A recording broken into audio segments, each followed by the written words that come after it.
हाँ बेटा, तो जो हम बड़ा चार है, वो बड़ा चार पॉइंट ये था कि हम ये समझना चाहते हैं कि हम कभी भी गैस को लिक्विड में कन्वर्ट कर रहे हों तो गैस को लिक्विड में कन्वर्ट करने के दौरान प्रेशर और टेम्परेचर का क्या इफेक्ट होता है। जिसमें हम पॉइंट क्रमांक रोमन नंबर 2 लिख रहे थे कि अगर आप गैस को लिक्विड में कन्वर्ट करना चाहते हो तो आपको ये निम्नलिखित दो steps, following two steps you have to follow. What is the first step? तो लिखेंगे बच्चों, पहला स्टेप है रोमन नंबर 2 में, तो इंग्लिश लिखेंगे स्मॉल ए। क्या है पहला स्टेप? इंग्लिश लिखेंगे बच्चों, लिखेंगे डिक्रीजिंग द टेम्परेचर, कॉमा, अगर आप टेम्परेचर डिक्रीज करते हो, comma, will decrease the kinetic energy of particles. पहले इतना लिखो, लिखो तो हाँ बोलो, चलो नहीं रोक रहा है, हटा रहा हूँ। नेक्स्ट लिखेंगे बच्चों, दूसरा स्टेप क्या है? तो दूसरा स्टेप लिखेंगे बच्चों स्मॉल बी। दूसरा स्टेप लिखेंगे बच्चों, on increasing the pressure, comma, the particles with lesser kinetic energy get closer and start attracting to become liquid। पहले इतनी इंग्लिश लिखो, लिखो तो हाँ बोलो। अब एक्चुअली क्या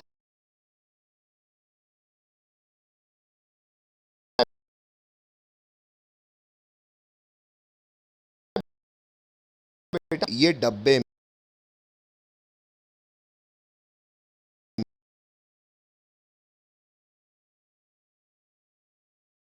में अगर गैशियस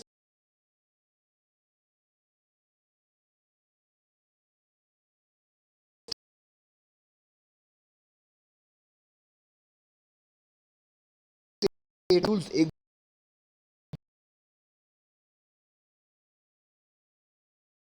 दूसरे से काइनेटिक एनर्जी शायद आप तो जितना ज़्यादा टेम्परेचर होगा उतनी ज़्यादा काइनेटिक एनर्जी होगी। सबसे ज़रूरी और पहला स्टेप बच्चों, गैस को अगर आपको लिक्विड बनाना है तो ये करना पड़ेगा कि ये मॉलिक्यूल्स की काइनेटिक एनर्जी को डिक्रीज़ करना पड़ेगा। काइनेटिक एनर्जी को डिक्रीज़ करोगे तो मान लो एक गैस के मॉलिक्यूल ऐसे ऐसे खूब खूब खूब खूब तेज तेज रैंडम घूम रहे थे। जैसे आपने इनकी काइनेटिक एनर्जी डिक्रीज़ की ना बच्चों, ये धीरे धीरे घूमने लगेंगे। हेलो, क्योंकि टेम्परेचर घटाओगे तो काइनेटिक एनर्जी घट जाएगी। तो पहला स्टेप क्या है कि इनकी काइनेटिक एनर्जी घटाओ ताकि ये जो जोर जोर जोर जोर से घूम रहे थे वो धीरे धीरे घूमने लगे। मेरी बात समझ में आ रही थी? हेलो बोलो बच्चों, हेलो। Yes sir. अच्छा, तो जैसे ही बच्चों आपने इनको काइनेटिक एनर्जी घटा दी, कहने का अर्थ ये है कि आपने जैसे इनको ठंडा कर दिया तो सबसे पहली बात तो इनकी काइनेटिक एनर्जी घट जाएगी, ये कम कम तेज़ी से मूव करने लगेंगे, बड़ा धीरे धीरे मूव करने लगेंगे। जैसे ही अब आप काइनेटिक एनर्जी घटाओ बेटा, ये आपका पहला स्टेप हो गया है ना। आपको दूसरा स्टेप ये करना है, ऊपर से आप प्रेशर बढ़ा दो। मान लेते हैं ऊपर एक पिस्टन लगी थी, पिस्टन मतलब समझते हो ना, जिसको ढकेला जा सके, अंदर ढोंसा जा सके। तो अंदर की तरफ जैसे ये पिस्टन मूव करेगी तो लेट से पिस्टन मूव करके यहाँ आ गई। तो बच्चों पहले जो इतनी वॉल्यूम मिल रही थी इन तीन बॉल्स को, अब इनको वॉल्यूम कम मिलेगी।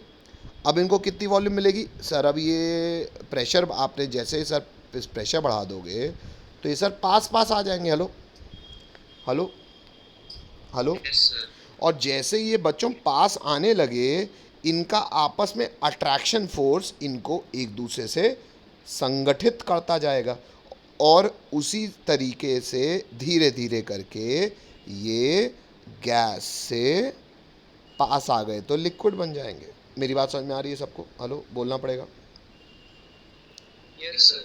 तो हमने सबसे पहला काम क्या किया? ठंडा करा, कूल किया, जिससे इनकी काइनेटिक एनर्जी जो बहुत तेज तेज मूव कर रहे थे वो धीरे धीरे मूव करने लगे। और दूसरा स्टेप क्या किया? प्रेशर बढ़ा दिया। प्रेशर बढ़ा दिया तो ये एक दूसरे के पास आ गए, पास आ गए, काइनेटिक एनर्जी कम है, अब जो भी इनका अट्रैक्शन फोर्स था वो एक्ट करने लगेगा और ये इनका एक दूसरे से रिश्तेदारी हो जाएगी, संबंध बन जाएगा, फिजिकल अट्रैक्शन आ जाएगा, जिससे इनका स्टेट सॉलिड से लिक्विड पहुंच जाएगा। तो ये दो स्टेप्स हैं जो आपको अप्लाई करने हैं कभी भी किसी भी गैस को लिक्विड में बदलने के। अच्छा, इसमें एक और बात ध्यान रखनी है बेटा, ये जो स्टेप्स हैं ना ये इसी ऑर्डर में फॉलो होने चाहिए। मतलब सर बेटा मान लो तुमने ठंडा नहीं किया है, तुमने केवल प्रेशर बढ़ा दिया तो पास तो आएंगे, लेकिन क्योंकि इनकी काइनेटिक एनर्जी ज़्यादा होगी तो ये जो मैंने, आप गौर कर रहे हो कि मैंने नीले रंग की पतले पतले धागे बनाए हैं, क्यों? क्योंकि इनका ट्रैक्शन फोर्स इतना ज़्यादा तो है नहीं। तो बेटा अगर ये काइनेटिक एनर्जी इनकी ज़्यादा रही, ये बॉल घूमती रही, ये बॉल घूमती रही, ये बॉल घूमती रही, तो भले तुम जितना भी प्रेशर बढ़ा दो, अगर तुमने इनकी काइनेटिक एनर्जी नहीं घटाई है तो ये आपस में कभी भी संगठित नहीं हो पाएंगे, लिक्विफाइड नहीं हो पाएंगे, रिकलेक्ट नहीं हो पाएंगे, पास नहीं आ पाएंगे। बात समझ में आती है? तो कहने का मतलब गैस को लिक्विड बनाना है तो पहला स्टेप क्या होना चाहिए? ठंडा करना ही होना चाहिए। उल्टा काम नहीं कर सकते आप कि सर हम पहले प्रेशर बढ़ा देंगे ना। अगर पहले प्रेशर बढ़ाओगे तो गैस लिक्विफाई नहीं होगी। पहला आपको उनकी काइनेटिक एनर्जी घटानी ही है। इसको ऐसे ही समझ लो कि मान लो किसी के पास पैसा ज़्यादा है तो खूब घूम फिर रहा है, आप चाहते हो घर में टिकने लगे, तो सबसे पहले आपको उसको प्रेशर, उसको डराने धमकाने यानी कि प्रेशर अप्लाई करने का ज़रूरत बाद में, पहले उसका पैसा ही खींच लो, काइनेटिक एनर्जी घटा दो, तो अपने आप घर में बैठना लगेगा। फिर थोड़ा सा डांट दो, अपने आप आज बच्चा पढ़ने बैठ जाएगा। हेलो, बात समझ में आ रही है? तो कुछ नोट डालेंगे। नोट 1 होगा यूनिट ऑफ टेम्परेचर, ये आपको स्कूल लेवल में भी पता होना चाहिए, बहुत ज़रूरी है बेटा। टेम्परेचर के 2 स्केल ना आपको 9 तक भी बहुत फेमस मिलेंगे। एक लिखा जाएगा डिग्री के, डिग्री के को पढ़ते हैं केल्विन, KELVIN, और एक है डिग्री सेल्सियस, डिग्री ऊपर जो बूंदी लगी हुई है, इसको पढ़ते हैं सेंटीग्रेड, GRATE नहीं होगा बेटा, GRADE होगा, सेंटीग्रेड। लिखो, लिखो तो हाँ बोलो। तो एक टेम्परेचर की स्केल होती है डिग्री केल्विन और एक टेम्परेचर की स्केल होती है डिग्री सेंटीग्रेड। चलो लिख लिया सबने, आगे बढ़ूं? सेंटीग्रेड और सेल्सियस होता है क्या बेटा? नहीं बेटा, नहीं बेटा, नहीं, सेम होता है बेटा। डिग्री सेंटीग्रेड को कई लोग सेल्सियस भी कहते हैं, सेम है, ब्रैकेट में लिख दो सेल्सियस। कई लोग सेंटीग्रेड को सेल्सियस भी बोलते हैं, पर्यायवाची यानी कि सिनोनिम्स है बेटा ये। तो 2 स्केल्स जो आपको बहुत फेमस देखने को मिलेंगी, एक स्केल है डिग्री केल्विन स्केल और एक है डिग्री सेंटीग्रेड स्केल या डिग्री सेल्सियस स्केल, कुछ भी बोल सकते हो। अब रही बात सर ये आपस में कन्वर्टेबल कैसे हैं? बिल्कुल इनके बीच में एक रिश्तेदारी है बच्चों। Degree kelvin scale is equal two degree centigrade scale plus 273, 0.15 exactly रहता है पर आप अप्रॉक्सीमेटली 270। ये शायद मैं लिखवा चुका हूँ कि ये पहली बार लिख रहे हैं अपन। हेलो, लिखो तो हाँ बोलो। तो आज से आपको कभी भी डिग्री सेल्सियस में या डिग्री सेंटीग्रेड में अगर टेम्परेचर दिया हो तो आप उसको केल्विन में कन्वर्ट को बोला जाए तो आप क्या करोगे? उसमें 273 ऐड कर दोगे। एग्जैक्टली होता है बेटा 273.15, पर हो गया वो 0.15 का बहुत फ़र्क नहीं पड़ता, तो अपन अप्रॉक्सीमेटली 273 ही मानते हैं। ठीक है, लिखो तो हाँ बोलो बच्चों। यहाँ पे मुझे पहले लगा अल्फ़ा लिखा है, यूनिट ऑफ टेम्परेचर है बच्चों।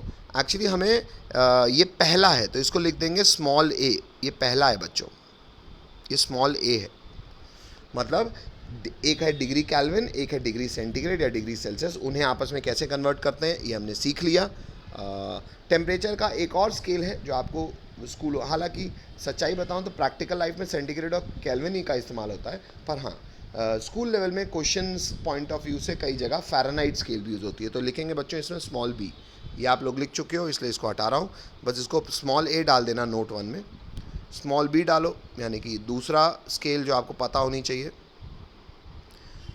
स्मॉल b लिखेंगे बच्चों Fahrenheit, FAHRENHEIT, Fahrenheit scale and Celsius. भाई सेंटीग्रेड या सेल्सियस एक ही है। फॉर्मूला क्या है, क्या ये कैसे रिलेटेड है? इंग्लिश लिखेंगे, लिखेंगे degree centigrade upon 5 is equal to, ये इक्वल टू है डिग्री फ़ारेनहाइट स्केल -32 अपॉन 9। ये फॉर्मूला लिखो, लिखो तो हाँ बोलो। लिख लिया सबने? हटा दूं? चलो, तो ये 2 टेम्परेचर की स्केल्स हैं बच्चों जो बड़ी फेमस हैं। नोट 2 डालने की हमको ज़रूरत नहीं क्योंकि मैं प्रेशर की यूनिट आपको ऑलरेडी बता चुका हूँ, सीधा सवाल करने की ज़रूरत है बच्चों। तो ये बड़े ज़रूरी क्वेश्चन हैं, आपको स्कूल लेवल में भी ये सवाल मिलते हैं बच्चों। तो लिखना है क्वेश्चन, क्वेश्चन लिखो। क्वेश्चन है convert the following temperature to Celsius scale. जिस भी स्केल में आपको दिया है, आपका सवाल ये है कि आपको इसको सेल्सियस में बदलना है। सेल्सियस बेटा वो बहुत कॉमन स्केल है जो आप दिन दुनिया में सुनते हो। केल्विन कम सुनते हो, फ़ारेनहाइट बहुत कम सुनते हो। कन्वर्जन आप चेंज आप किसी को किसी में भी कर सकते हो। मैंने आपको 2 फॉर्मूले दे दिए हैं। फिलहाल सवाल ये है कि आपको सेल्सियस स्केल में कन्वर्ट करना है। किनको? इनको। पहला लिखेंगे 300 केल्विन को। बड़ी आसान सी बात है सर, केल्विन बराबर सेंटीग्रेड प्लस 273 होता है। हम 300 केल्विन आपको दे रहे हैं, मतलब के की जगह आ जाएगा 300। सेल्सियस निकालने के लिए उसमें 273 आपको माइनस करना पड़ेगा।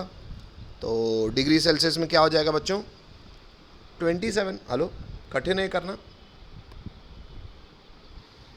दूसरा सवाल है 573 केल्विन, इसको खुद करो और मुझे बताओ डिग्री सेल्सियस में कितना 3 kelvin is how much degree Celsius. Solve करके कोई और कर ले बेटा। सबका 300 आ रहा है, सबका 300 आ रहा है बच्चों।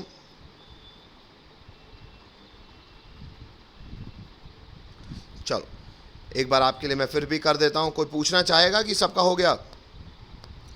सर केल्विन स्केल में आपने 573 लिखा, डिग्री सेल्सियस हमको नहीं पता, प्लस 273, तो सर डिग्री सेंटीग्रेड क्या हो जाएगा? 573 जो कि गिवन है माइनस 273, तो सर ये कितना बचा? 300 बचा। हेलो हेलो, आगे बढ़ जाऊँ? हटा दूँ? नेक्स्ट टाइम से लिखेंगे बच्चों ये सवाल 4 मत लिखना, आपसे वैसा क्वेश्चन करके लिखो। सवाल ये है, बड़ा फेमस सवाल है, इंग्लिश है कि liquids generally have a lower density as compare to solids, full stop, but you must have observed that ice floats on water. Question है why। ये आपका सवाल हो गया। सबसे पहले सवाल लिखो, लिखते लिखते सवाल समझते भी रहो। भाई शायद आपको ये पता होगा बच्चों, नहीं पता तो आज से जान लीजिए। डेंसिटी क्या होती है बेटा? मास पर यूनिट वॉल्यूम। आपने ऐसे बहुत से लोगों को भी देखा होगा, आपके दोस्त भी होते होंगे, जैसे आपकी लड़ाई होती होगी तो आप बोलते होगे नहीं नहीं यार उसको मत बोलो, बस मोटा है बाकी आलू है। भाई होता है ना, कई लोग मोटे होते हैं लेकिन एकदम उनमें दम नहीं होती, तो बोलते हैं यार एकदम पोला है, आलू है। सुना है आपने कभी अगर ऐसा स्कूलों में कभी आपको दोस्त कि अरे मोटा जरूर, इसमें दम नहीं है, आलू है, मतलब क्योंकि वॉल्यूम वो ज़्यादा ऑक्यूपाई कर रहा है पर अंदर उसके मास नहीं है। तो मास पर यूनिट वॉल्यूम होती है बच्चों डेंसिटी। अच्छा, कायदे से बेटा अगर मॉलिक्यूल्स पास आते जाएंगे यानी कि सॉलिड बनते जाएंगे तो पर यूनिट वॉल्यूम घटती जाएगी, वजन बढ़ता जाएगा, मास बढ़ता जाएगा। तो डेंसिटी जो है वो जनरली किसकी ज़्यादा होती है? सॉलिड की, उससे कम लिक्विड के, सबसे कम गैस की। ये शायद सबको पता है, बोलना पड़ेगा हाँ कि ना। चलो, तो जनरली हम ये जानते हैं सर कि सबसे ज़्यादा डेंस होता है सॉलिड। अरे बहुत नहीं जानते तो ऐसे ही बताओ, मैं बर्फ़ का टुकड़ा लिया, एक जनरल बात कर रहा हूँ मैंने, अच्छा बर्फ़ का टुकड़ा नहीं, मैंने एक सॉलिड लिया, वो सॉलिड आपको खींच के मारा, फिर उसको लिक्विड बना के आपको खींच के मारा और गैस बना के आपको किस केस में आपको सबसे ज़्यादा लगेगी? जब सॉलिड खींच के मारेंगे। ऑब्वियसली बात है, density goes on decreasing as state of matter changes, बहुत कॉमन सेंस की बात है। अच्छा अगर ऐसा है तो ये बताओ, क्या कोई पत्थर पानी में तैर सकता है? जब तक राम भगवान का नाम ना लिखा हो बेटा, तब तक मेरे हिसाब से, साइंस के हिसाब से, तो पत्थर पानी में नहीं तैर सकता। हाँ, आप राम भगवान का नाम लिख दो तो तैर जाएगा, ये शायद आपको पता होगा। हेलो सर प्यूमिक तैरता है। इन जनरल बात कर रहा हूँ मैं, इन जनरल बात कर रहा हूँ मैं। क्या पत्थर पानी में तैर सकते हैं? नहीं सर, क्योंकि पत्थर सॉलिड है, पत्थर पानी में नहीं तैर सकता। अगर आप पत्थर को पानी में तैराना चाहते हो तो माइथोलॉजिकली कहा जाता है उसमें राम भगवान का नाम लिख दो, लेकिन साइंस इस बात को नहीं मानती क्योंकि ये सच्चाई भी नहीं है। तो सर अगर ऐसा है तो लेकिन बर्फ़ आप अपने घर में आज ये करके देख लीजिएगा, जब पानी में बर्फ़ डालते हो ना बेटा तो बर्फ़ पानी में तैरती है। अरे कि आपने तो सर अपनी ये तो उल्टी बात कर दी है, सर बर्फ़ तो सॉलिड है, पानी तो लिक्विड है, नहीं तैरना चाहिए। एक्चुअली बेटा कुछ सॉलिड्स में ऐसा होता है जो कि बर्फ़ में भी है। जैसे एक बच्चा ये प्यूमिक स्टोन की बात कर रहा है, उससे शायद आप नहाते हो, नहाने में खुद को घिसते हो, वो प्यूमिक स्टोन। एक्चुअली बेटा वो प्यूमिक स्टोन में भी ना बीच में पोर्स रहते हैं, हवा एयर रहती है, वो भी उस ऐसे ही बच्चे की तरह है जो मोटा तो बहुत हो गया है पर आलू खा खा के हुआ है, पोला है, दम नहीं है अंदर। हेलो हेलो, अब Yes, सर yes, वैसे sir. आइस में क्या है सर? बेटा सच्चाई ये है कि आइस में भी एयर गैप आ जाते हैं। अब सर ये आते कैसे हैं, इसके लिए कुछ एक्स्ट्रा डिटेलिंग मैं आपको दूंगा। हालांकि वो एक्स्ट्रा डिटेलिंग भी आपके बोर्ड मतलब आपके 9th के लेवल के हिसाब से ज़्यादा है, पर मैं उसको डिटेल में दूंगा बेटा, है ना। तो ये आपको पता भी होना चाहिए, तो वो मैं Sir, डिटेल में इसलिए दूंगा। eyes white दिखती है. हाँ, इसलिए अगर आप बहुत प्योर वाटर एकदम आरओ के पानी की बर्फ़ बनाओ ना, और वो आइस क्यूब्स को अगर ऐसे लाइट में से करके देखो तो आपको बीच में छेद छेद दिखेंगे भी। वो एक्चुअली एयर गैप होते हैं। तो आइस के भी केस में होता ये है कि वो वॉल्यूम तो ऑक्यूपाई कर लेती है, लेकिन पूरे जगह में H2O नहीं भरा रहता, कुछ जगह में हवा रहता है। देसी भाषा में इसको कहते हैं पोला है। तो जो पोले सॉलिड होते हैं उनकी डेंसिटी कम हो जाती है। अब आइस सर जब भी बनती है तो पोल एयर गैप क्यों बीच में आ जाते हैं सर, और बाकी सॉलिड के क्यों नहीं आते? उसके पीछे एक टेक्निकल डिटेलिंग है। वो टेक्निकल डिटेलिंग अपन नेक्स्ट क्लास में करेंगे जब सारे बच्चे भी हों। तो आज की क्लास